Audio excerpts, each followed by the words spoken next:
So I'd want to start off by thanking the conveners of the Brilliance of Berkeley series for the invitation to present. Really, it's an honor to be considered a luminary faculty at one of the top universities in the world, something I didn't know that I could aspire to when I was younger. So the title of my talk today is How to Build a Sustainable Internet.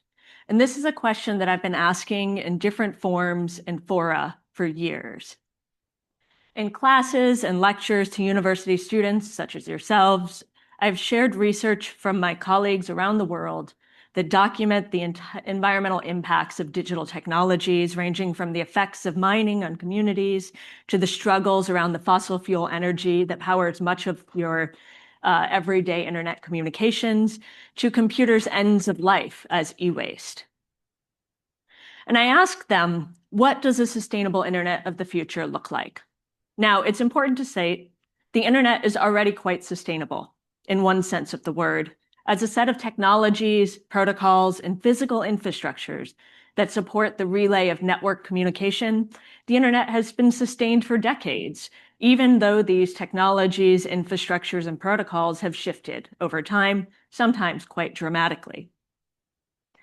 Now, a fundamental question that drives my research today is, if we believe in making the internet truly accessible around the world, which requires expansion and building more, how can we do so at the same time as we prioritize the long-term environmental sustainability of the planet? Now, if we can imagine a sustainable internet, there's still the problem of how we get there. What pathways should we follow? What actions can we take? Is this a matter of advocacy and protest? Is it a matter of policy and regulation, technological advancement and creative design? Whose responsibility is it? And what knowledge and disciplines need to be enlisted? So in my talk today, I'll take you through this same trajectory, from documenting impacts to imagining alternatives to action. And I'll begin with sharing a bit of the environmental impacts of the internet, which motivated my interest in this area, and then move to a project that I've been working on for the last 6 years with members of the digital infrastructure industries, especially the undersea cable industry that operates the internet's backbone. And from my experience, I want to share some pathways that I see towards achieving a more sustainable, equitable, and resilient global internet, and what you, Berkeley students, could also do in that project. So to begin, the impacts. So in the past few years, with the accelerated development of AI, discussions about the impact of the internet have not only become more pressing, but much more public. So AI's water and power usage now regularly makes headlines. And even 5 years ago, many students that I taught did not know what a data center is. Today, can I ask you to raise your hand if you know what a data center is? Okay, so for those of you who do not see the room, most people raise their hand. This is a dramatic difference from 5 years ago. However, this conversation, even though it's gained a lot of attention, is not entirely new. The water and power usage of data centers has been a concern to the industry and to environmental groups since at least 2007. And you can see in this uptick of interest in Google Ngram, which is not the most reliable source, but gives you a good sense of the frequency of particular phrases over time. You can see there that from a lot of the developments, 2007 was a landmark year in data center sustainability. Several key papers were written on data center power usage, and the Green Grid, which was an industry organization, was formed. At this same period, 2006, 2007, this was a pivotal moment in the formation of the cloud. And the cloud at that point was a sort of rapidly expanding, but also not entirely new approach to computing. So in short, instead of storing data on users' computers or storing data on your phone, what the cloud did was it relocated that data to remote data centers. So data centers had existed before this, but they hadn't been scaled to support a global cloud. They hadn't been established in these sort of hyperscale models that would service users around the globe. And that really changed when Amazon launched two pivotal platforms, S3 and EC2, and built their first cloud data center. And these developments would forever change the landscape of cloud computing. So in the years that followed that, especially in sort of like 2001 to 2013, the expansion of data centers that was needed to support the growth of the cloud first began to make headlines. And this was particularly following the publication of several reports on data centers' environmental impacts. And these reports then found widespread public attention in the media, including Greenpeace's Unfriend Coal campaign. And I want to play a short clip of this here. And so this is from 2010. Once upon a time, his name was Mark Zuckerberg. He had friends. Mark Zuckerberg had friends, but they were inside and he wasn't. So Mark invented Facebook, which invented lots of friends for him. And everyone said, hooray! Then they all wanted his money, but he had 500 million friends on Facebook, so no one could bully him. Facebook lives in a big box full of computers. And all the Facebook pictures and words and faces are kept inside it. And the box is an oven. Facebook in the box eats a lot of special food called electricity. A good way of making electricity is by letting cheeky clouds with lips blow windmills round and round. But silly Mark Zuckerberg chose dirty old coal. Coal is made from rotten dinosaur food, and when you burn it, it dirties the air, which makes our world grow hotter and meltier. Imagine, but Mark Zuckerberg can still change his mind, and I know which one I would choose, and so do all his friends. If you let your friends down, you let yourself down. And with 500 million friends, it's a long way down.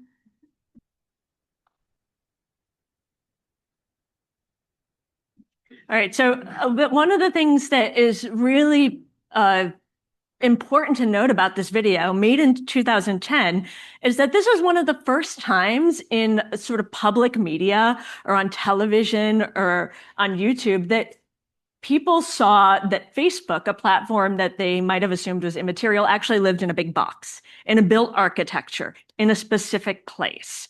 So it grounded this idea of the cloud. And this was not the last word on the topic. So digital infrastructures, which is what data centers were increasingly called, kept popping up in the news. So there was a Cloud Factory series in the New York Times. In the Snowden leaks, there were a lot of different images and reports about data centers and undersea cables. And Google itself would eventually go public, releasing videos and photographs from inside its colorful data centers. Now, researchers, academic researchers, also started to dig into the hidden foundations of the internet. And this is a snapshot of just some of the many works that were published on this in just the year 2011. And I find this parallel between the early 2010s and today fascinating. And this is not just because I was trained in history early on during my film and media studies training. You can always look back to the past and see moments that precede and have led up to the current one. So, I also know that every media moment passes, and the focus on AI today will also pass. The question and the trick is to make something stick, some pathway to action stick. And one of the things that I can tell you has stuck has been the researchers, artists, and everyday citizens that developed long-term projects on this, which catalyzed change even years later. And this research has become much more sophisticated over the years, and I won't cover the details of this trajectory, but the slides will all be made public. There are many links in the slides for those of you that want to do a deeper dive. And it's during this period of sort of 2010 to 2013 that I personally first began to encounter the ideas that would later shape a lot of my work to try to develop a more sustainable internet. In some of my earliest publications on this topic, I really attempted to document the negative impacts of the internet as it was currently configured. But as the years progressed, I, like so many of my colleagues, began to feel limited by the restrictions of critique. And I will return to this in a moment. So to go even further back, I didn't start out as an environmental studies or science student, even if I'd long had a commitment to sustainability. My first book, The Undersea Network, focused on digital infrastructures which supported almost all media and communication. And undersea cables have also more recently been the subject of news. 5 years ago, I still got the question, wait, doesn't communication go via satellites? And you might think, doesn't communication go via satellites? Less than 1% of communication, internet communication across the ocean goes by satellites. Over 99% still goes by undersea cables that are the size of a garden hose.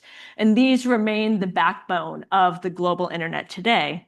So when I was conducting the research for this book, which was part of my PhD dissertation, I paid a lot of attention to the environments that the cables went through. So I visited subsea cable landing stations around the world. I talked to oceanographers about the challenges of mapping the seafloor, which is largely unmapped, in order to find safe routes for cables and for the internet. And I dug into historical archives, small archives around the Pacific Rim to figure out, well, how did these cables affect the communities that lived around them? And my hope when I wrote this book would be to paint a picture of the internet that was material, territorial, and wired rather than immaterial, wireless, or cloud. Now, little did I know that as I started to get to know the subsea cable industry, that they would also start to get to know me. And in 2018, after I published this book, I was invited to chair what was called the Global Citizen Papers area of their triennial cable conference. This is the kind of a research and business conference for the industry that supports the internet's backbone. It was held that year in New Orleans. And this was a new area at the time, and the contents and scope of what it meant for members of this industry to be a global citizen was unclear. And so when I developed a working group with Suboptic under this title following the conference, I collaborated with a French colleague, Antoine Lacroix, who worked for Alcatel Submarine Networks. And this was one of the three major subsea cable suppliers. And we agreed that environmental sustainability was a critical issue facing the planet, and we wanted to dedicate our group to it.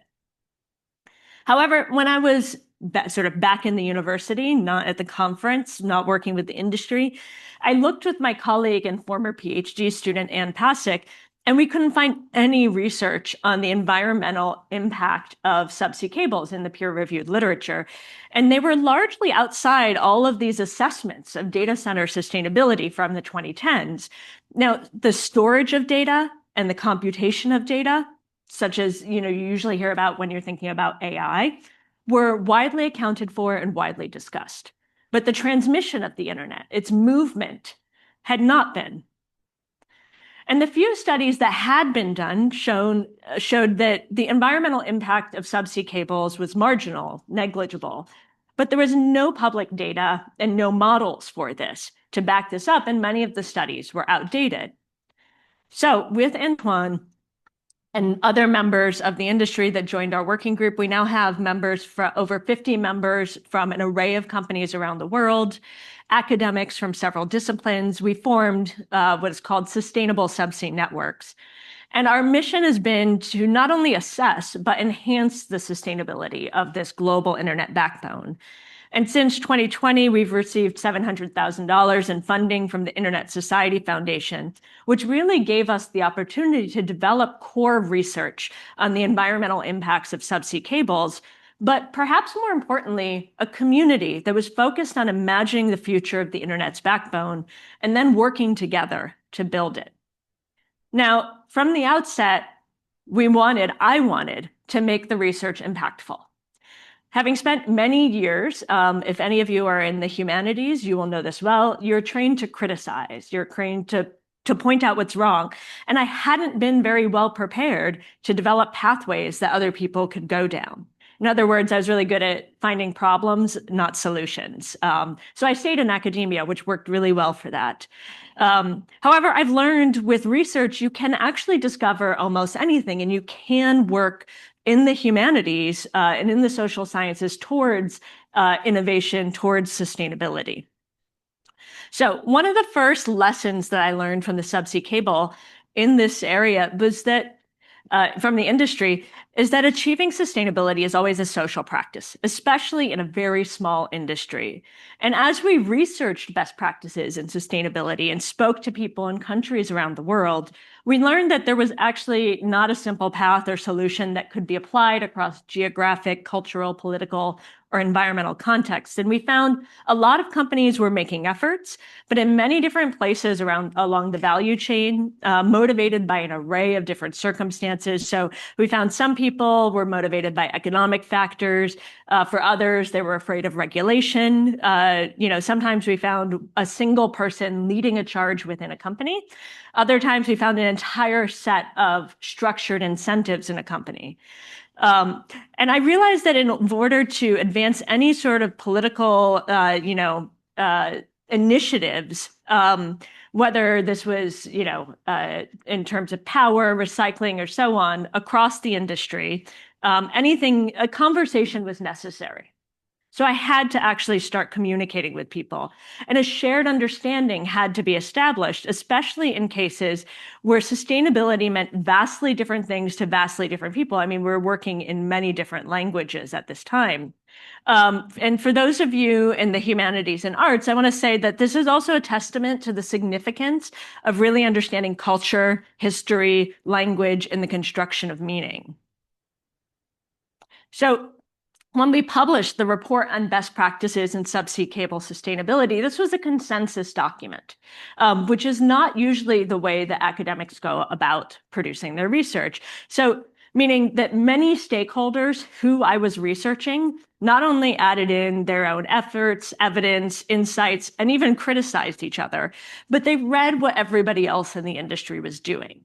So in this report and in the monthly meetings that our team had held over the past 5 years, one of the key tenets had been, a value of open communication, an exchange of ideas, and molding sustainability into this, through a set of social interactions into a collaborative process rather than a competitive one.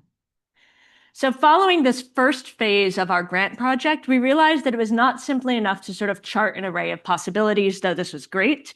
There had to be metrics and frameworks developed that were specific for this industry that would allow people to benchmark their own work against what they'd been doing before, and also to be able to communicate to others about what they were doing. And so we shifted course at this point and split our working group into core subgroups. One focused on generating a carbon footprint of a cable. One focused on the energy use of the cable. One focused on emissions generated by the fleet of ships that out there lays cables every day and maintains cables after they break. And one focused on recovery and recycling of cables.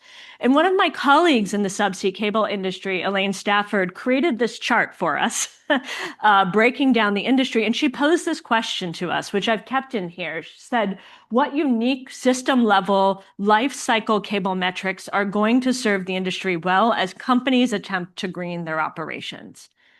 So in the cable subgroup, I'm just going to kind of go through some of the research here and talk about what we learned, not just about, the environmental footprint of a subsea cable, but about how to achieve sustainability.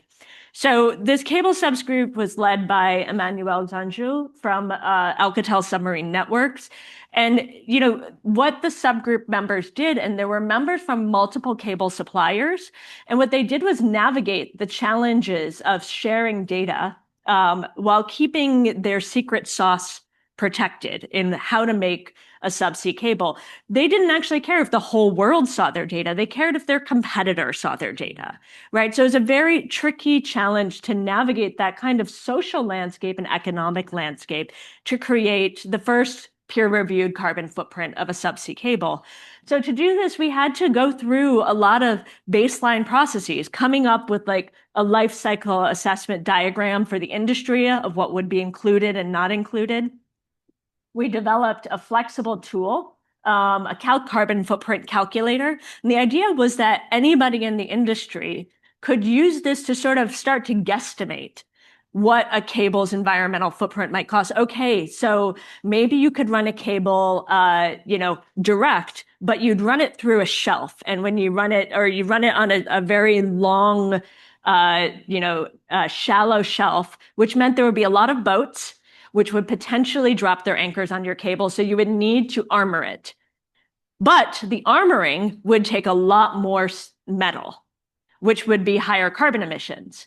So would it be more environmentally friendly to do that, or to just lay it the long way around the shelf and thus not have to armor it, right? So these are just kinds of questions that people might be asking, but without the data, without the calculator, they couldn't do those kind of rough calculations. Now, this would never substitute for a detailed study based on one company's particular data, but there was nothing that was shared at this point.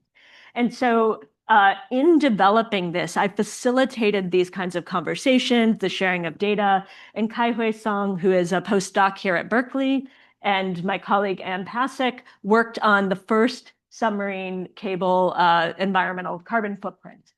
And we came up with a breakdown of where the impacts are and what proportion of the cable's carbon footprint is attributable to the manufacturing of the cable and the materials, the marine activity, such as installation and repair, and the ongoing operations like the usage of power. And you can see here, it's actually, we've seen the manufacturing of the cable itself, even though it has copper and steel in it, is not the dominant place where the emissions are generated. It's often a problem of the activity that happens at sea. And there are a lot of reasons for this, but it's safe to say it's a lot easier to green a factory by using, green electricity or green materials than it is to retrofit a marine fleet. So we did a lot of work to assess the consumption of the fleets and the various processes involved in subsea cable development. And we looked at the different kinds of cables. Again, a lot of this I'm including, so that way you can do a deep dive afterwards if you're interested. And we broke down the different materials in the cable in order to assess what the impacts would be, but also to figure out where could change be made. One of the things that we learned, we had data from old recycled cables that had been pulled up from the seabed from the 1990s or before, and we had exact material composition for these cables. And what we found is that actually cables had gotten smaller and smaller and had gotten much more environmentally friendly. And this was not something that had been intentionally done as an environmental effort by the industry. It had been sort of a byproduct of design decisions in order to make cables thinner and more efficient. So we also did a set of frameworks for the cable landing station. Now, I find cable landing stations fascinating. I hope that I can convince you in the next 5 minutes that these are a really amazing part of, our global digital technology. So cable landing stations are the places where subsea cables come ashore and they connect with a national network. And there are not that many of these, around the world, just over 1,000 that support all international traffic. And these have been in operation since the 1800s. So cable landing stations used to be these big buildings where telegraph cables came ashore. And instead of machines, there were people who were receiving telegraph messages and like tapping out other telegraph messages. So one of the things that we did for the cable landing station is we had to go to these facilities. We had to understand, well, what is the equipment in it? I'm not an engineer. So I had to do a lot of work kind of in terms of interdisciplinary translation, figure out Okay, in short, there's power equipment that powers the cable itself in terms of there's a copper tube that powers repeaters on the seafloor that amplify that signal. So there's a set of equipment that power that, and then there's the set of equipment that actually shoots the signal down. It's at the speed of light, light that goes through that glass. So two forms of equipment. And we drew on that data center set of metrics developed, for example, in the European Code of Conduct for data centers. We worked with the Sienna, who manufactures some of this equipment. Vidrana Stojanek from Sienna was the convener of this group, and the consulting company Carbon 3 IT. So we did a lot of mapping of what is in that cable station. And I also want to point out some of the research that was produced was not only disseminated via peer-reviewed literature. We also published in industry magazines. And Berkeley students, as you can see here, were co-authors on many of these publications. The culmination of this was a report on best practices in the cable landing station that could go to cable landing station managers. So we took academic research and we tried to translate it towards real world impacts. And then for all of those ships out there, we had people who had worked on ships, who managed ships, who were captains of ships, come together to review data that would solidify sort of what is an average for the carbon emissions for the marine fleet that installs and maintains subsea cables.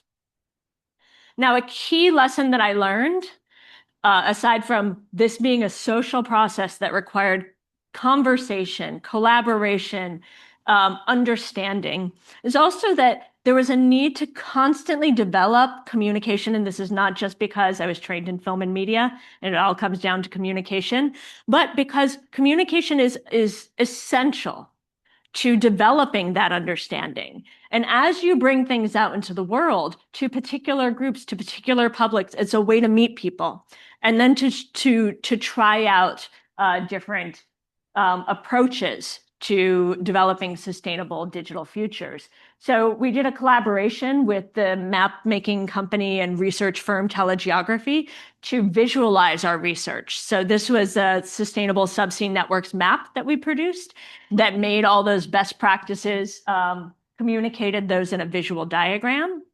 And we also started convening these congresses on sustainability. So our team hosted the very first industry-wide conversation on sustainability. We presented at COP28 in Dubai, again, trying to work with people to understand what was possible in different contexts. And we also started a column in industry magazine, Submarine Telecoms Forum, which you can all read. It's open to anybody. It's not behind any, paywalls.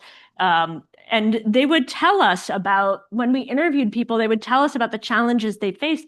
People are very open about the difficulties in achieving sustainability within their contexts. So our presentation spanned industry and academia, and sort of the last point that I want to make about the research, I want to show just a few slides from a presentation, a performance actually, that we did in Lisbon in Portugal this past June. Instead of doing a traditional representation of our work, in which it's kind of like what I'm doing here. I stand up here, I'm an expert. I will say, here are the things I'm an expert in. Let me give you some nice slides and some diagrams and some references to prove that. Instead, we staged a detective play. And so we called this the case of the missing emissions. And I made the pitch to the industry that once upon a time, subsea cables were invisible, but now they were no longer invisible. And the industry had to come to grips with the fact that now it's a public industry and people are going to be interested. I'm not going to play the video that we began the Congress with to try to convince people. We said it's a problem that subsea cables are missing from the discussion about environmental sustainability.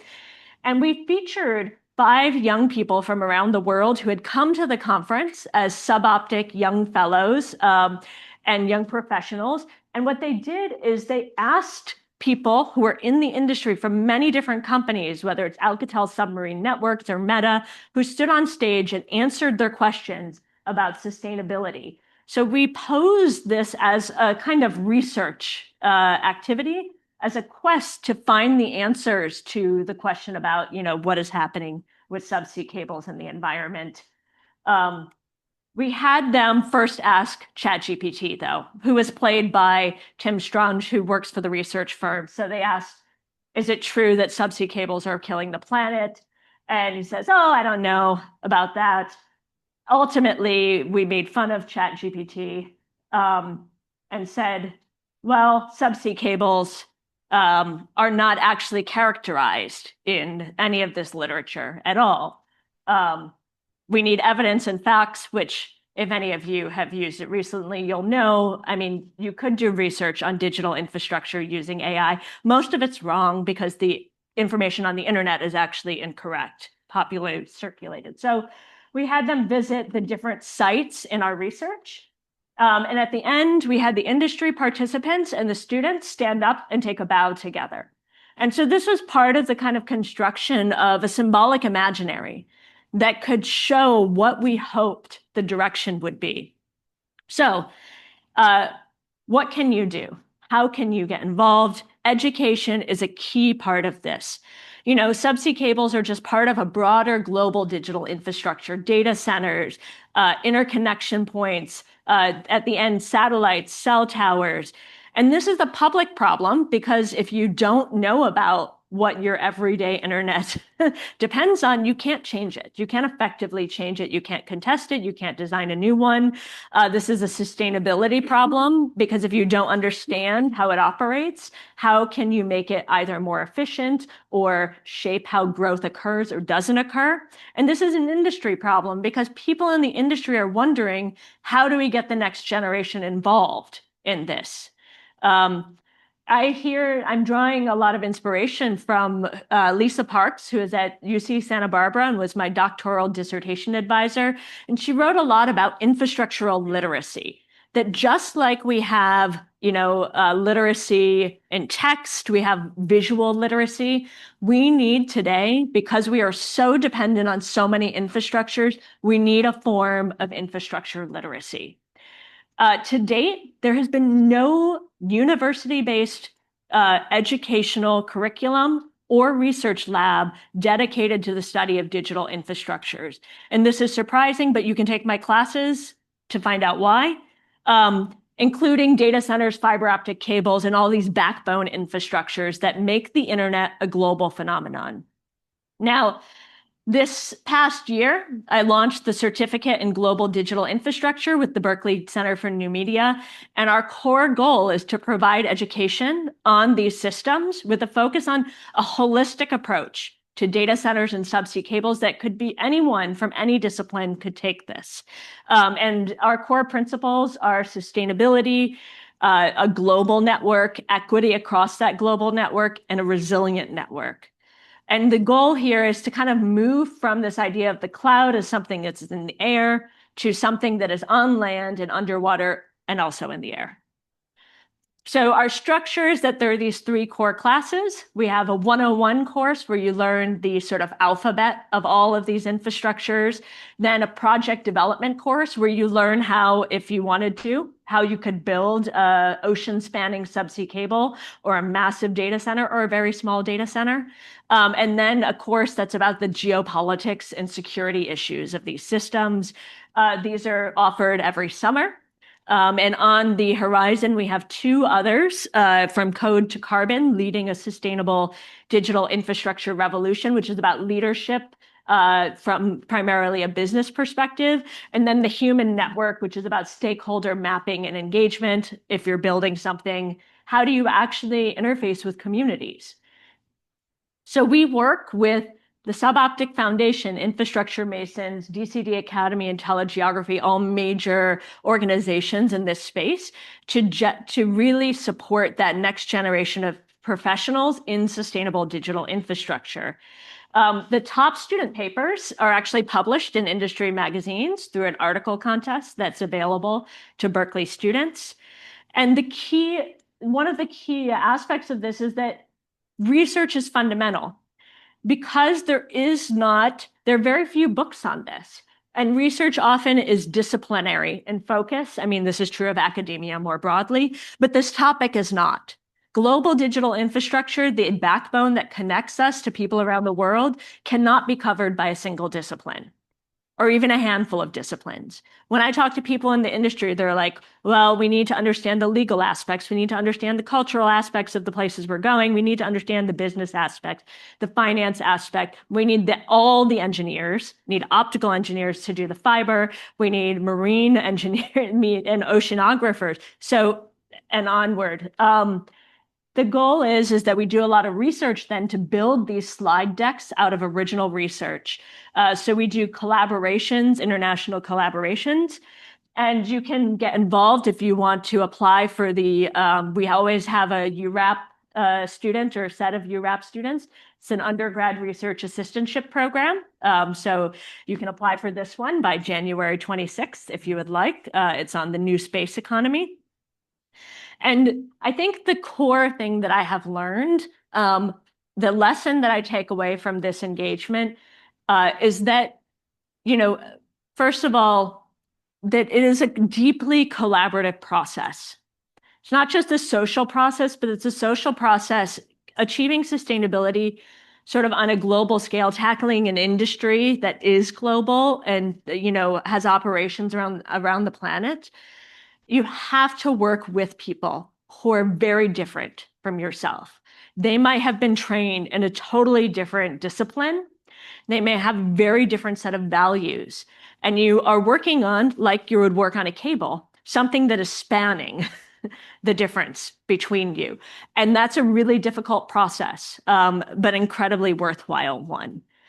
Sustainability is built, for our team at least, in and out of a human network with all of its social, cultural, political variations. And so this is just a map of some of the people who will be working with us in this third phase.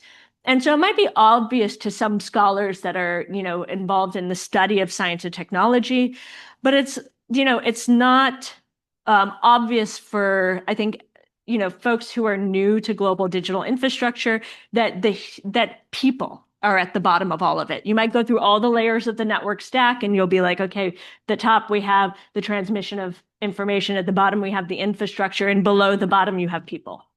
And this, I'm just finishing up an article with my collaborators, including Lisa Parks, Germaine Halegua, and Julia Velkova. And one of the things that we're doing is suggesting that scholars and researchers, could reflect on the ways that we always have the capacity within a university to serve as intermediaries.